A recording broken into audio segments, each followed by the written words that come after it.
안녕하세요. EBS에서 역사를 가르치고 있는 최경석입니다. 현재 대원외고에서 역사를 가르치고 있고요. 제가 EBS에서 했던 여러 가지 활동 중에서 바로 입시에 대한 얘기를 좀 말씀드리고 싶어요. EBS 대표 진학 강사로서 입시 설명회에서 다양한 활동을 했습니다. 바로 그런 것들이 여러분들에게 좀 더 실질적인 도움이 되지 않을까 싶은데요. 바로 여러분들에게 수능과 그리고 학습법에 대한 얘기를 한번 오늘 펼쳐보도록 하겠습니다. 자, 제가 지금부터 말씀드릴 공부법, 특히 수능에 대한 얘기는 바로 여러분들 2021 그리고 2022년도에 볼 수능입니다. 그런데 보통 수능을 11월에 보죠. 다만 예외적으로 코로나19 때문에 저희가 지금 12월에 보게 됐는데요. 자, 그렇다고 한다면 여러분들 내가 내년의 수능은 2021년 바로 11월에 보겠다, 혹은 내후년은 2022년 11월이다 라고 생각하시면 되겠고요. 하나 유념하실 게 있는데, 우리가 보통 대학 생활은 수능 보고 나서 그 다음에 가죠. 그래서 그 다음에 대학에 들어갈 수 있는 수학 능력, 즉 여러분들이 대학에서 공부할 능력이 있냐를 평가하는 게 바로 수학 능력 평가, 즉 수능이기 때문에 2021년의 수능을 보시게 되면 2022 수능이라는 말을 쓰게 되고요. 2022년에 보실 분들은 바로 2023 수능 이렇게 얘기를 합니다. 네, 저는 수능 국어는 뭐니 해도 국어를 국어답게 해야 된다 이렇게 말씀드리고 싶은데요. 결국에는 여러분들이 많이 읽고 많이 쓰고 많이 생각해야지만 각 지문들이 좀 이렇게 내용들이 좀 많고 글밥도 많은데 그 내용들을 빨리 소화할 수 있다 이렇게 말씀을 드리고 싶습니다. 수능 국어가 좀 개편됐는데 우선 독서와 문학이라는 게 있고요. 다음에 두 가지를 고르게 되어 있습니다. 화법과 작문, 그리고 언어와 매체라고 하는데, 기존 수능에도 그랬고 여러분들에게도 마찬가지로 바로 이 독서와 문학, 그런데 이 독서가 바로 수능에서도 소위 말하는 언어 영역 혹은 수능 국어의 킬러 문제라는 비문학입니다. 그렇죠? 여러분들 과학에 대한 얘기, 기술에 대한 얘기, 경제에 대한 얘기, 미학에 대한 얘기까지 다양한 자료들이 나왔을 때 독해에서 좀 힘들어하는 것 같아요. 여기서 제가 좀 팁을 드리면 바로 우리 EBS 연계교재입니다. 연계교재에서 내용 보시면 다양한 소재들의 담고 있는 글들이 있습니다. 그래서 그 대표 글들을 여러분들이 좀 소화해내면 오히려 좀 더 도움이 되지 않을까. 1점이라도 올리고 싶다. 여기서는 사실 수능 국어에서 왕도는 없습니다. 저 개인적으로도 수능 세대고 특히 수능 국어를 저도 좀 잘 봤었는데요. 수능 국어에서는 좀 언어적인 감각을 여러분들이 좀 많이 키우실 필요가 있습니다.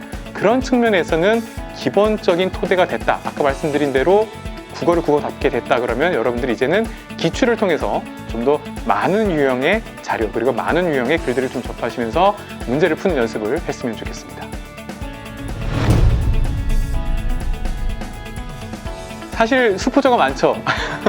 그래요. 수학은 단기간에 여러분들이 좀 욕심을 내지 않았으면 좋겠다라는 말씀과 함께 원리 이해가 핵심입니다. 그 원리 이해를 하기까지의 정말 엄청난 시간이 많이 들 거예요. 그런데 그 시간을 여러분들이 소중하게 잘 쌓아두시면 그 다음부터 문제풀이는 좀 더 쉽다라는 말씀을 드리고 싶어요.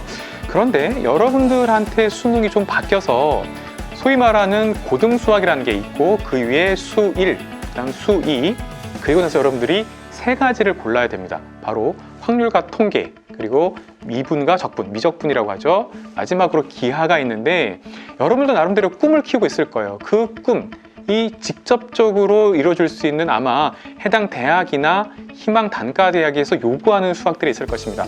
주로는 아마 이과 쪽에서는 미적분이나 기하를 원할 것이고, 여러분들이 인문계나 사회과학계로 간다 그러면 확률과 통계 될 건데요.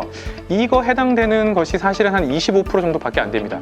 즉 여기서도 알 수 있는 것은 여러분들이 기본적인 수학과 수학 1, 2에 대한 아주 기본적인 원리 이해가 핵심이다. 그것이 문제로 출제되기 때문에 이 부분을 했으면 좋겠다라는 말씀을 드리고 싶고요. 만약 수학을 한 1점이라 좀 더 올리고 싶다. 그러면 뭐니 해도 여러분들이 여러분만의 오답 노트를 만드셔야 됩니다. 그런데 오답 노트에 여러분들이 풀이 과정을 정말 또박또박, 그리고 여러분이 딱 봐도 한눈에 알 수 있게 굉장히 잘 정리한 게 필요합니다. 즉 연습은 막 시커멓게 하시는데요, 여러분들이 틀린 문제에 대해서는 정말 바르게 그리고 깔끔하게 쓰셔갖고 그것을 그 유형 문제가 나오면 다음에도 여러분들이 충분히 맞출 수 있도록 해야 되겠다라는 말씀을 드리고 싶습니다.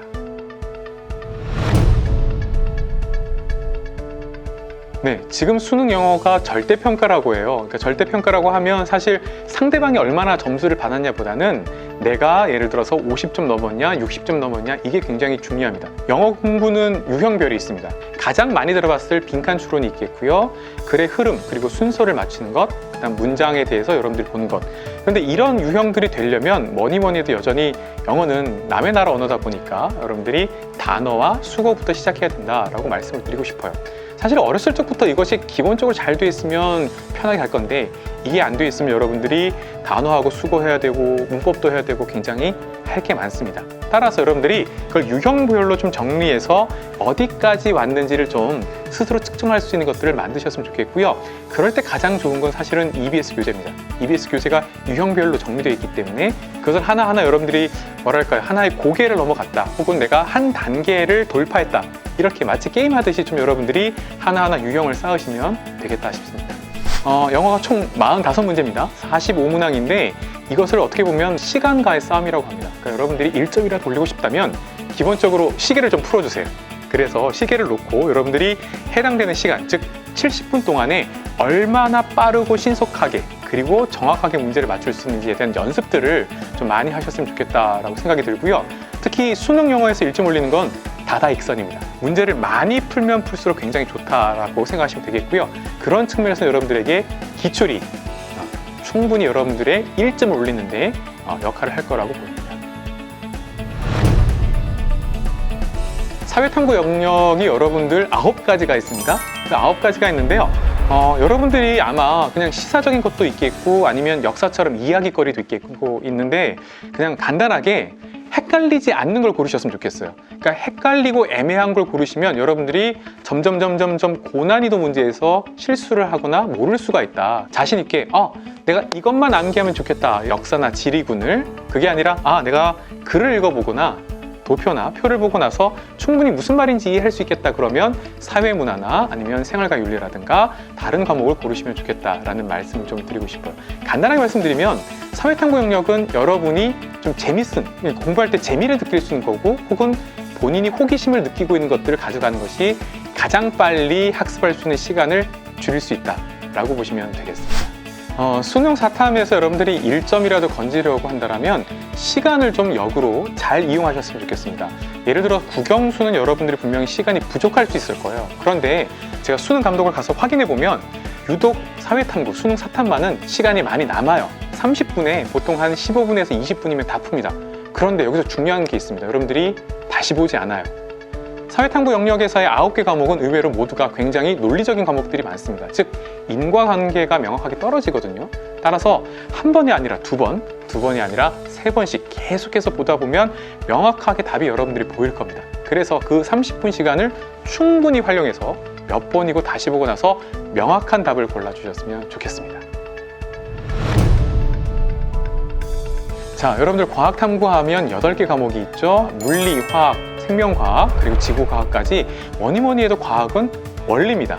즉 여러분들이 원리를 이용할 수 있어야 되겠다. 그런데 원리를 이해하기까지 시간이 굉장히 많이 걸립니다. 결국 여러분들 입장에서는 물화생지라는 과목이 1, 2가 있는데 쉬운 과목 1을 분명히 고를 겁니다. 그 1을 골랐을 때 원리 이해를 내가 어느 시간 정도, 즉 여러분들이 3개월이나 6개월 동안에 끝낼 수 있다라는 여러분만의 플랜, 여러분만의 계획이 중요하고요. 그 계획을 뒷받침할 수 있는 교재, 바로 EBS의 수능 특강이라는 교재가 다른 영역보다 훨씬 더 저는 굉장히 여러분들이 효율적으로 이용할 수 있는 게 바로 이 과탐에서의 수능 특강이라고 보입니다. 그래서 그 수능 특강을 여러분들이 보시면서 어느 정도 시간 동안 원리 이해를 할 수 있는지, 그리고 나서는 빠르게 기출로 넘어가셨으면 좋겠습니다. 자, 여러분들이 과탐에서 1점이라도 건지려고 한다라고 한다면 결국에는 문제풀이입니다. 특히 수학이나 혹은 공식이 들어가서 여러분들이 풀어야 되는 문제가 있다. 그 문제부터 먼저 푸셨으면 좋겠습니다. 그 문제들을 푸는 연습들을 좀 하셔야 되겠는데요. 교육과정이라고 해서 제가 2015 교육과정 혹은 수능 시스템이 약간 바뀌었다고 하는데 변하지 않는 영역이 바로 사탐과 과탐입니다. 즉 과탐은 기존의 킬러 문제, 어려웠던 문제가 계속해서 반복된다라고 보시면 되겠습니다.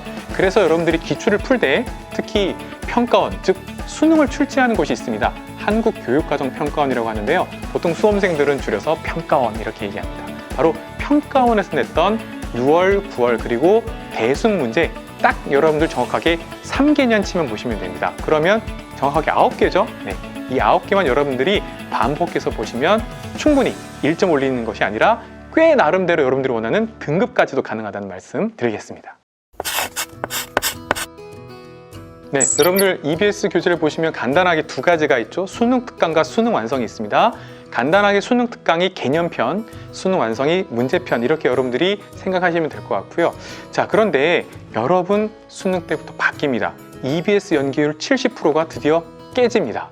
그러면 50%로 낮아진다는 것, 그리고 두 번째로는 지금까지는 그래도 직접적인 연결이 있었는데 이 직접적 연결이 드디어 끝났습니다. 그래서 여러분들이 직접적 연계보다는 변형 혹은 변형이 조금 더 가서 국어처럼 소재가 바뀌는 경우도 있겠고요. 완전히 수학처럼 원리 이해가 된다고 한다면 문제 자체가 바뀌는 경우가 있겠다라고 보시면 되겠습니다. 따라서 여러분들이 이 EBS 연계율이 낮아진 만큼 확실하게 여러분들은 개념편과 문제풀이를 나눠서 두 가지를 모두 본다는 것보다는 여러분들 지금 자신의 상황에 맞게 내가 개념이 부족하다 그러면 수능 특강을, 문제가 좀 더 해야 되겠다 그러면 수능 완성을 보셨으면 좋겠다라고 말씀드리고 싶고요. 여러분 선배들, 수험생들의 경험 속에서 나옵니다. 그래도 뭐니 해도 개념은 수능 특강을 권해드리고 싶다라는 말씀을 꼭 드리겠습니다. 그렇죠. 우리가 보통 흔히 수포자 혹은 영포자라고 말하는데요. 그럼에도 불구하고 여러분들의 꿈을 펼칠 수 있는 대학이 분명히 있습니다. 자, 대학은, 그리고 수능은 여러분들이 대학에 들어가서 학습할 수 있는 능력이 얼만큼 있냐, 이걸 보고자 하는 거거든요. 자, 여러분 중에서는 인문계 학과를 가고자 하는 청소년들이 굉장히 많을 거예요. 그런데 그 청소년들이 대부분 수포자입니다. 그건 비슷하거든요. 그러니까 여러분들이 너무 어려워하지 마시고 바로 그런 부분에 있어서 국어와 영어의 비율이 굉장히 높다. 실제로 그런 대학들이 많고요. 내가 수포자라고 하더라도 다른 영역의 비중이 높다. 그럼 높일 수 있다라는 자신감으로 여러분들이 임해 주셨으면 좋겠고요. 국수형 중에서 2개, 그리고 사탐이 1개 붙는 그런 대학도 있습니다. 그래서 여러분들이 꿈을 잃지 않고 포부를, 그리고 희망을 살리셨으면 좋겠고요. 반대의 경우도 있습니다. 자, 여러분 중에서 자연계 학과나 혹은 대학을 희망하는 청소년이 있을 것입니다. 그렇다고 한다면 여기서는 여러분들 반대 상황이 벌어지거든요. 즉 수학이 굉장히 비율이 높게 가고요. 동일하게 100점, 100점, 100점, 100점이라고 하더라도 수학 비중이 35%, 즉 350점으로 늘어나게 되죠. 반대로 영어 같은 경우에서 비율이 줄어들게 됩니다. 그러면 내가 자연계 학과를 지망하는 청소년인데 영어가 너무 안 돼, 이렇다고 한다면 포기하지 마시고 여러분들 영어 비율이 줄어들고 있고 그 비율이 작은 대학이나 학과를 고르시면 되겠다 말씀드리고 싶어요. 특히 국어, 수학, 과탐의 반영이 굉장히 높을 거다, 이 생각을 해주셨으면 좋겠고요. 자연계 대학 중에서 일부도 국수형 중에서 2개, 그리고 과탐이 들어가는 대학이 분명히 있을 거다라고 말씀드리고 싶습니다. 자, 두 번째로 제가 말씀드리고 싶은 게 있는데요. 여기서 여러분 중에서 바로 내가 좀 전공을 잘 살려서 직업을 찾는데 직접적으로 연계되는 전문대를 가고 싶다. 요즘은 전문대라는 표현보다는 2년제 혹은 3년제 대학이라는 표현을 쓰긴 합니다. 제가 여러분들 쉽게 전문대라는 표현을 쓸게요. 자, 전문대를 가고자 한다 그러면 좀 더 여러분들 입장에서 선택지가 줄어들게 됩니다. 보통은 2개를 봅니다. 국어, 수학, 영어. 사과탐인데 여러분들 보통 그냥 탐구라고 하죠. 거기서 2개 영역만 잘해서 된다, 이렇게 말씀드리고 싶고요. 심지어는 어떤 대학 중에서는 그 비율도 상당히 좀 다르기 때문에 여러분들이 나름대로 전문대를 노린다고 한다면 그 대학의 모집 요강에 보면 아주 잘 나와 있습니다. 물론 전문대 중에서도 굉장히 인기 있는 전문대나 학과에서는 보통 수능에서 3개 영역을 원하고요. 그것이 안 된다고 한다면 보통은 여러분들 2개 영역일 수 있다. 그것을 여러분들이 보신다고 한다면 내가 아직까지는 수포자인데 혹은 영포자인데 라는 여러분들 입장에서 좀 걱정이 있을 것인데요. 그런 부분보다는 여러분들이 조금 더 쉽게, 그리고 여러분들의 꿈을 찾아서 여러분들이 선택할 수 있는 수능에서의 방정식이 있다고 보시면 되겠습니다. 자, 여러분 중에서는 사실 대학에 대한 정보라든가 그 대학의 모집 요강을 좀 더 알고 싶은데 그게 너무 어려워서 못 찾겠다라고 할 수 있을 것 같은데 제가 아주 쉽게 살 수 있는 방법을 3가지를 들어서 말씀드리겠습니다. 첫 번째는 여러분이 원하는 대학이 있으면 땡땡 대학교 입학처를 치시면 됩니다. 즉 구글이나 네이버나 아니면 다음에 땡땡 대학교 입학처 쳐셔갖고 들어가셔야 되겠고요.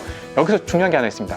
그냥 대학교로 들어가시면 안 돼요. 그럼 이게 입학처가 어디 있지, 이렇게 하실 건데 꼭 그냥 대학교 입학처를 들어가시고 방금 말씀드렸던 땡땡 대학교 들어갔는데 어디 있지라고 난감해하지 마시고 거기에 보시면 맨 위나 그 입학을 클릭하시면 자세하게 여러분들을 위한 모집 요강이 나와 있습니다.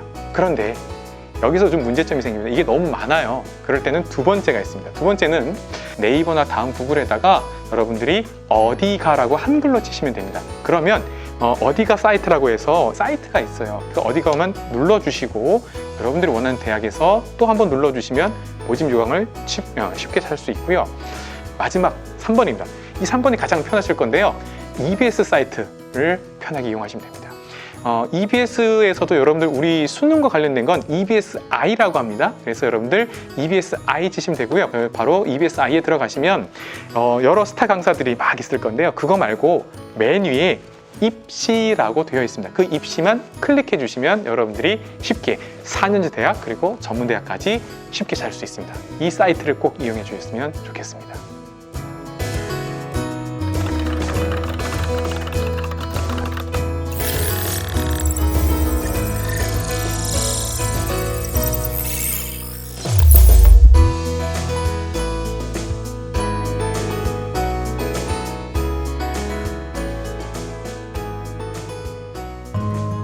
네, 여러분은 대학에 들어가는 거는요, 그 사람의 조건이나 그 사람의 환경과 전혀 무관합니다. 저도 그랬고요. 그냥 여러분들 모두 다 똑같은 출발선에서 여러분들이 출발한다 이렇게 생각 가지시고 끝까지 마라톤과 같이 여러분들 희망을 잃지 않고 확실하게 그리고 자신과의 싸움으로 생각하시고 끝까지 달려가셨으면 좋겠습니다. 그 길에 저도 응원하겠습니다. 여러분 파이팅!